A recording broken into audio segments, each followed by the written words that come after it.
प्यारे विद्यार्थियों, आज हम महान कृष्ण भक्त कवि रसखान के इस सवैये का अध्ययन करेंगे।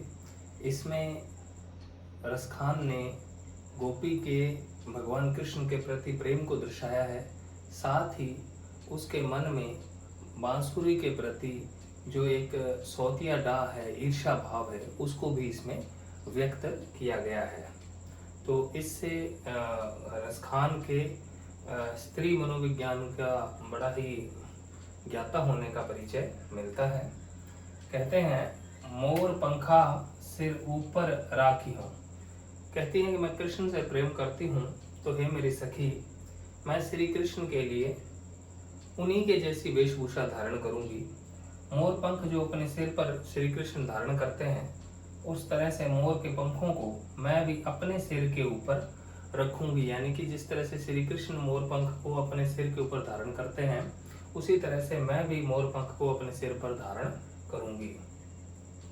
गुंज की मार गरे पहिरूंगी। श्री कृष्ण जिस तरह से गुंजों की छोटे छोटे बीज होते हैं एक वृक्ष के, वो गुंज कहलाते हैं। तो जिस तरह से श्री कृष्ण गुंजों की माला जो है वो अपने गले में पहनते हैं, उस तरह से मैं भी गुंजों की माला अपने गले में धारण करूंगी। यानी कि वो श्री कृष्ण की तरह ही सारा स्वांग धारण करना चाहती है, सारी वेशभूषा धारण करना चाहती है। उसी के तहत वह कहती है कि श्री कृष्ण की तरह ही मैं मोर पंखों को अपने सिर के ऊपर धारण करूंगी। श्री कृष्ण की तरह ही गुंज की माला, माल का मतलब माला, गुंज की माला जो है वो गले यानी गले में पहनूंगी, यानी कि पहनूंगी। श्री कृष्ण की तरह ही गुंज की माला जो है वो मैं अपने गले में धारण करूंगी। गुंज बीज होते हैं विद्यार्थियों, उसी माला बनाई जाती है। मोर के पंख को अपने सिर पर धारण करूंगी, गुंज की माला को गले में पहनूंगी।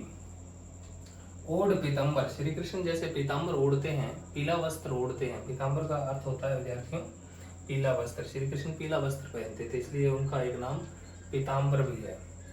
ओढ़ पीताम्बर, और पीताम्बर ओढ़ करके ले लकुटी, और लकड़ी लेकर के, लाठी लेकर के, लकड़ी यहाँ पर लकुटी का अर्थ लकड़ी है, और हम यहाँ इसका अर्थ लाठी करते हैं क्योंकि उससे थोड़ा समझना सरल होता है।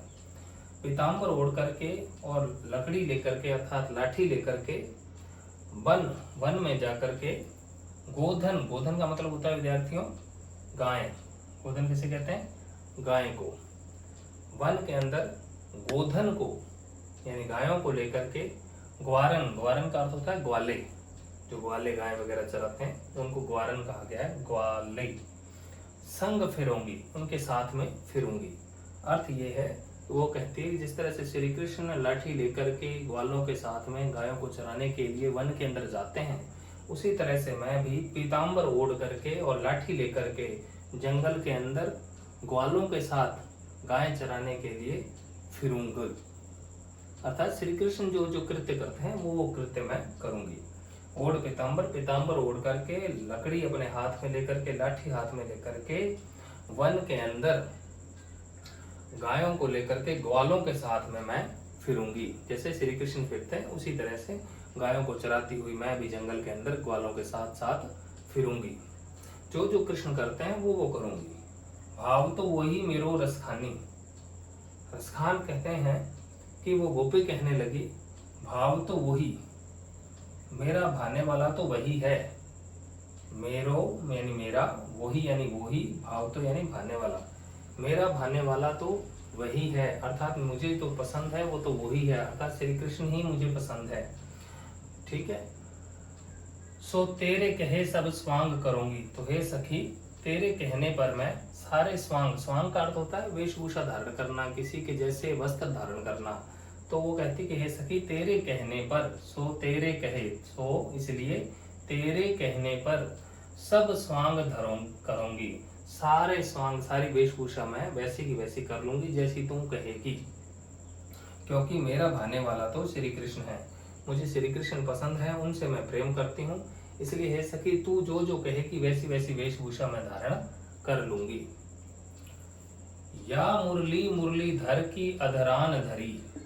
यानी कि लेकिन वो कहते कि ये मुरली जो है, ये बांसुरी जो है, ये मुरलीधर का अर्थ है श्री कृष्ण।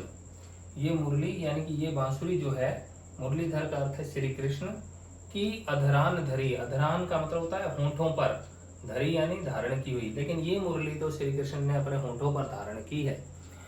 इस मुरली को श्री कृष्ण ने अपने होंठों पर धारण किया है। अधरा होंठों पर, नहीं धरूंगी, नहीं धारण करूंगी। बाकी सारी वेशभूषा मैं श्री कृष्ण की धारण कर लूंगी क्योंकि मैं उनसे प्रेम करती हूँ, परंतु ये जो मुरली श्री कृष्ण अपने होठों पर धारण करते हैं, इसको मैं अपने होठों पर धारण नहीं कर सकती। अर्थ ये है कि गोपी का भाव ये है कि वह सारा स्वांग धारण कर लूंगी श्री कृष्ण का, लेकिन जो बांसुरी वो अपने होठों पर रखते हैं, और बांसुरी जब वो बजाते हैं तो इतने लीन हो जाते हैं कि हमारे प्रेम को ही भूल जाते हैं, इसको ज्यादा प्रेम करते हैं, इसमें इतने तल्लीन हो जाते हैं, डूब जाते हैं कि हमारा ख्याल ही उन्हें नहीं रहता।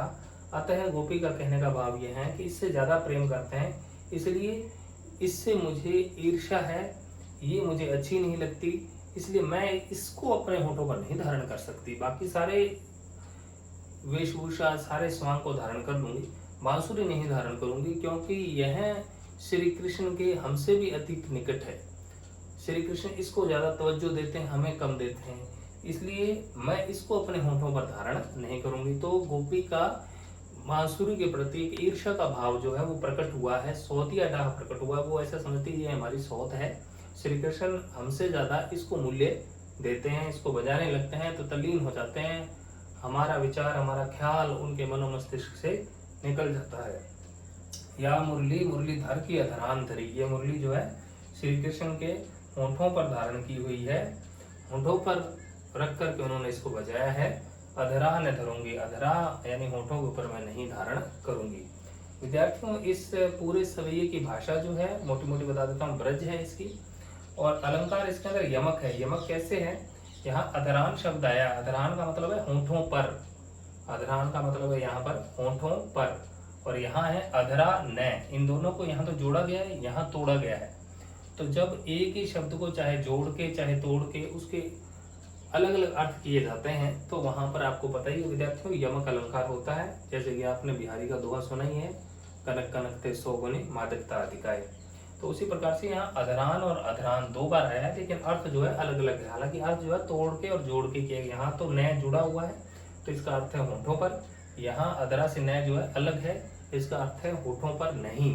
तो कहीं तो है ओठों पर, कहीं है होठों पर नहीं, तो दो अलग अलग अर्थ है। तो यहाँ पर अलंकार जो है मूल रूप से इसमें है यमक। दूसरी बात विद्यार्थियों ये भी ध्यान रखनी है आपको कि इसमें गोपी का जो भाव व्यक्त हुआ है वो सौतिया डाह का भाव व्यक्त हुआ है, ये भी आपको विशेष रूप से ख्याल रखना है। एक बार और हम इसको संक्षेप में समझ लेते हैं। मोर पंख को अपने सिर पर धारण करूंगी, गुंज की माला को अपने गले में पहनूंगी, पीताम्बर ओढ़ करके और लाठी लेकर के वन के अंदर गोधन गायों और ग्वालों के साथ में फिरूंगी, या इसका अर्थ यूं कर लें कि वन के अंदर गायों को चराते हुए ग्वालों के संग फिरूंगी। भाव तो वही मेरो रसखान, रसखान कहते हैं, गोपी कहने लगी मेरा भाने वाला श्री कृष्ण ही है, मुझे भाने वाला श्री कृष्ण ही है। सो तेरे कहे सब स्वांग करूंगी, तो हे सखी तेरे कहने पर सारी वेशभूषा धारण करूंगी। या मुरली मुरलीधर की अधरान धरी, ये मुरली जो है श्री कृष्ण के होठों पर रखी हुई है या धारण की हुई है, अधरान धरूंगी, लेकिन इसको मैं अपने होठों पर धारण नहीं करूंगी।